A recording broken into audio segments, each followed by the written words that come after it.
Hello students, welcome back to our channel SI Light of Education. আজি তোমালোকৰ কাৰণে most important এটা video লৈ আছো আৰু এই ভিডিওটোৰ জৰিয়তে প্ৰশ্ন কাকত ফাদিলক লৈ বিধান সভাত যি গুৰুত্বপূৰ্ণ বৈঠক বহিলে উচ্চতৰ মাধ্যমিকৰ প্ৰথম বৰ্ষৰ যেটো প্ৰশ্ন কাকত ফাদিল হৈছিল সেই প্ৰশ্ন কাকত ফাদিলক লৈ বিধান সভাত শিক্ষা মন্ত্ৰীয়ে কঠোৰ মন্তব্য দাঙি ধৰিলে আৰু এছএছৰ প্ৰথম বৰ্ষৰ পৰীক্ষা কিমান তাৰিখত হ'ব সেইখিনি কথা লৈও মন্তব্য আগবঢ়ালে মই এটা কথাই কৈছো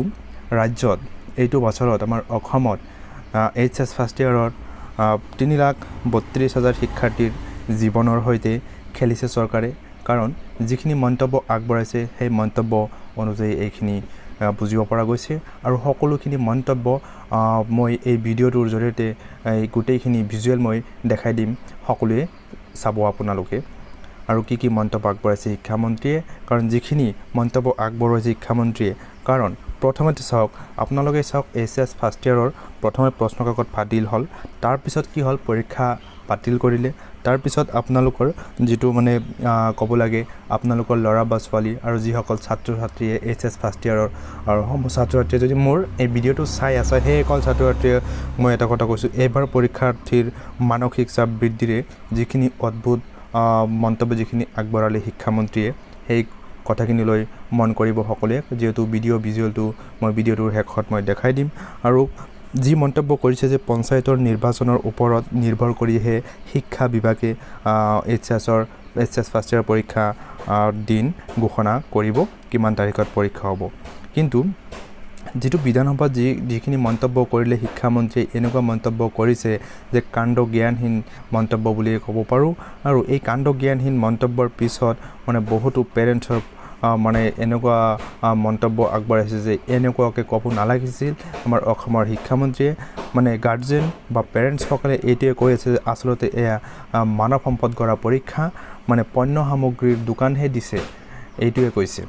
তাৰ পিছত আপোনালোকক মই আৰু এটা কথা কৈছো যে যেনেকুৱা আপোনালোক সকলোৱে জানে বা মৰমৰ এছএছ ফাৰ্ষ্ট ইয়াৰৰ সমূহ ছাত্ৰ ছাত্ৰী সকলোৱে জানে যে আমাৰ অসমৰ শিক্ষামন্ত্ৰী চিকিৎসা বিভাগৰে এজন ছাত্ৰ আছিল সেই চিকিৎসা বিভাগৰ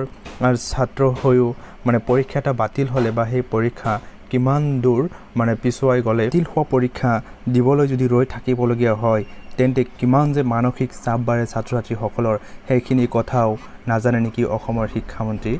ডক্টৰ ৰণোজ পেগু ছাৰে তো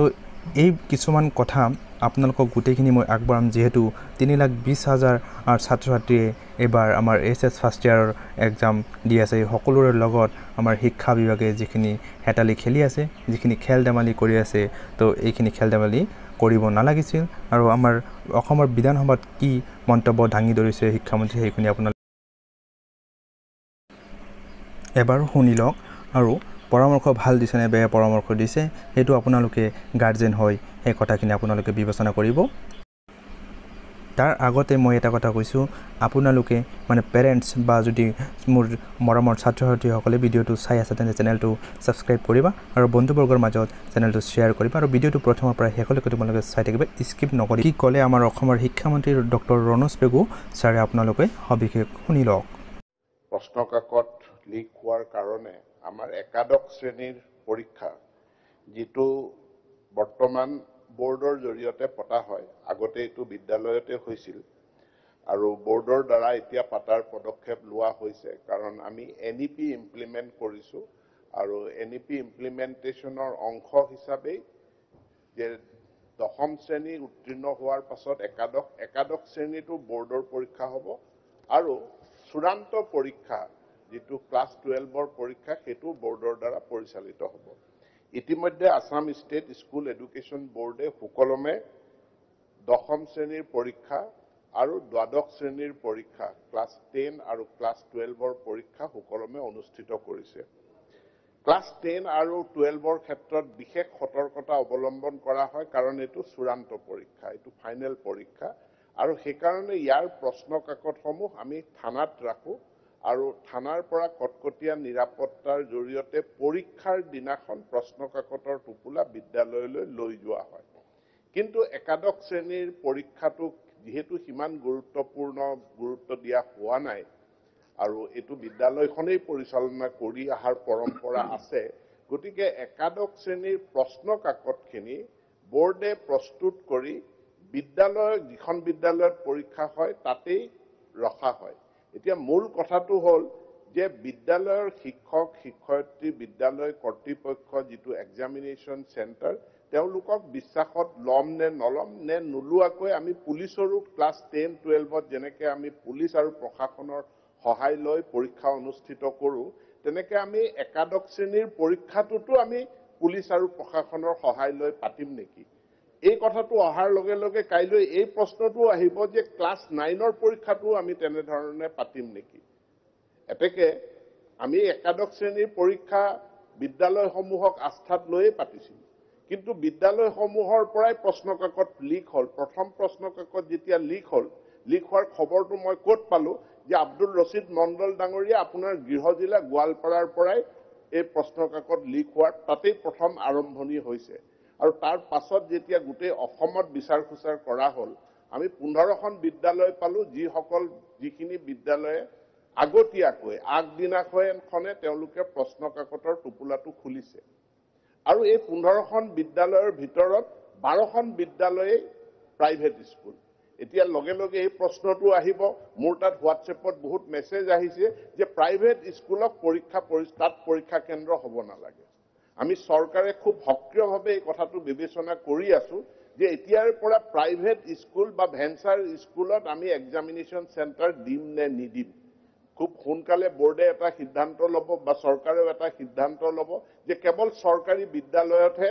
এই পৰীক্ষা অনুষ্ঠিত হ'ব লগে লগে ইয়াৰ ৰিপাৰকেশন অন্যান্য যি প্ৰতিযোগিতামূলক পৰীক্ষাসমূহ আছে সেই প্ৰতিযোগিতামূলক পৰীক্ষাসমূহ ব্যক্তিগত খণ্ডৰ বিদ্যালয়ত এইবিলাক অনুষ্ঠিত কৰা হ'বনে নহয় সেই সম্পৰ্কেও আমি এটা সিদ্ধান্ত ল'ব লাগিব গোটেই বিষয়টো আমি পৰীক্ষা কৰি আছো প্ৰশ্ন কাকত স্কুল এডুকেশন বোৰ্ডৰ পৰা লিক হোৱা নাই আমি খুবেই স্পষ্ট হোৱা উচিত যে বেমাৰটো য'ত হৈছে তাতে চিকিৎসা কৰিব লাগিব বেমাৰ নোহোৱা জায়গাত খুন্দিয়াই পেলে একো লাভ নহব বেমাৰটো সৃষ্টি হৈছে বিদ্যালয়ত গতিকে আগৰবাৰ বেমাৰ সৃষ্টি হৈছিল বিদ্যালয় আৰু থানাৰ মাজত হেতুৰ চিকিৎসা কৰা হল এবাৰ বিদ্যালয়ত বেমাৰটো হৈছে সেই বেমাৰৰো আমি চিকিৎসা কৰিম এটা শৃংখলিত পৰীক্ষা ব্যৱস্থা আমি গঢ়ি তোলাৰ কাৰণে আমি আপ্ৰাণ চেষ্টা কৰিছো আৰু ইয়াত আমি সফল হ'ম বুলি আমাৰ দৃঢ় বিশ্বাস আছে আমি নীতিগত কিছুমান সিদ্ধান্ত ল'ব লাগিব প্ৰাইভেট বিদ্যালয়ৰ ক্ষেত্ৰত সেইখিনি আমি সিদ্ধান্ত গ্ৰহণ কৰিম তিনিখন প্ৰভিন্সিয়েলাইজ স্কুল এই তিনিখন প্ৰভিন্সিয়েলাইজ স্কুলো তেওঁলোকৰ টোপোলা আগতীয়াকৈ খুলিছে যেহেতু এইকেইখন প্ৰভিন্সিয়েলাইজ চৰকাৰৰ অধীনত চৰকাৰে ব্যৱস্থা ল'ব কিন্তু ইতিমধ্যে আটাইকেইখন বিদ্যালয়ৰে এফিলিয়েশন সাসপেন্ড কৰা হৈছে আৰু তেওঁলোকে এই 2025 চনত ক্লাছ 12ৰ এডমিশন ক্লাছ 11ৰ এডমিশন এই 15খন বিদ্যালয়ে ল'ব নোৱাৰিব তেওঁলোকে ক্লাছ 11ৰ এডমিশন 2025ত দিব নোৱাৰিব যাতে বাকি বিদ্যালয়সমূহৰ কাৰণেও এটা এক্সাম্পলাৰি ৱাৰ্নিং যায় যে নীতি বহিৰ্ভূতভাৱে এনে ধৰণে প্ৰশ্ন কাকতৰ টোপোলা খুলি আগতীয়াকৈ ছাত্ৰ ছাত্ৰীক যোগান ধৰিলে তেওঁলোকে শাস্তিৰ সন্মুখীন হ'বই লাগিব আৰু ইতিমধ্যে বোৰ্ডৰ এটা স্বতন্ত্ৰীয়া অনুষ্ঠান আৰু বোৰ্ডৰ বৈঠক যোৱাকালি অনুষ্ঠিত হৈ গৈছে বোৰ্ডে সিদ্ধান্ত গ্ৰহণ কৰিছে পৰীক্ষা আকৌ অনুষ্ঠিত কৰিব